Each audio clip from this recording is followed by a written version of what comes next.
Hello, this is the Reverend Naomi King again, and today in the prayer frames I've been waiting for a beautiful day with some leaves on the trees up here in western Maine to be able to come out and talk to you about one of the most important prayer frames that we can adopt. And that is the prayer frame of awe. You may have heard that, like vitamin D is great for you and you need to get outside to get some of that, and that's very true. But the other really, really important thing that can happen to us when we're outside in nature is this sense of awe and wonder. Now, it doesn't work for everybody to be out in nature. For some of us, the best takes on awe and wonder are when we're with each other, when we're with small children, or when we're experiencing a new piece of art or a new performance of somebody else's theatrical productions, which is another wonderful piece of art, or some great music. You can find awe in all kinds of places. We hope you're finding awe in your religious community and in weekly worship or in special events.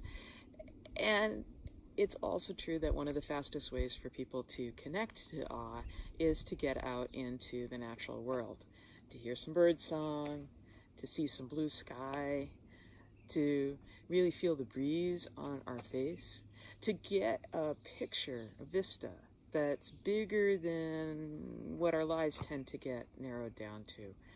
So to be in changing light circumstances and feel that on our skin, whether we see it or not. It's so different than when we're the ones controlling the environment, or whenever we're in an environment that's controlled by our workplace all the time, where the light stays the same and there's the heat in the air stays the same.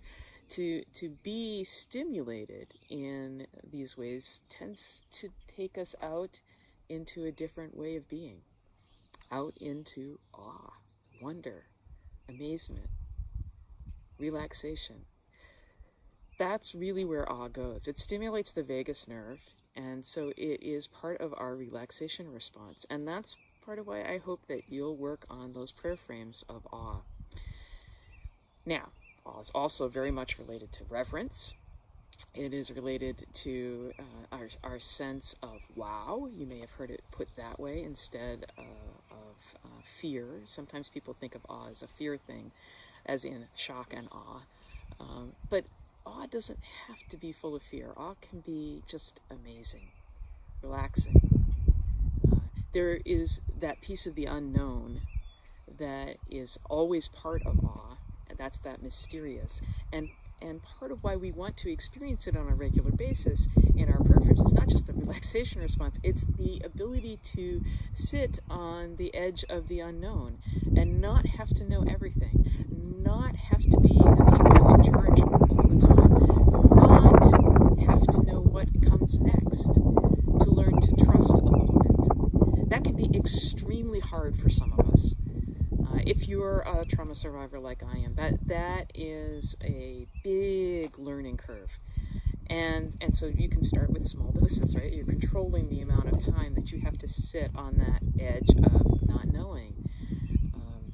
And part of having this experience of, well, I don't know what's going to happen, as in I don't know what birds are going to be singing right now, but I can go out and I can find out. And isn't that amazing to hear them, or to see them, or to feel when the breeze is moving against my face? These are not harmful, not knowing experiences. And because I'm storing up those things that don't hurt me, that are not knowing experiences, it makes me better able to react less in terms of trauma towards those experiences of not knowing that might be a little more fearful. I hope that you're going to go out into nature, or you're going to go experience some amazing art, or you're going to spend some time with some people who really bring out that whole experience for you, whether that's in a more controlled environment like a religious institution, or a less controlled environment like the great outdoors. We all need to spend a little bit more time going,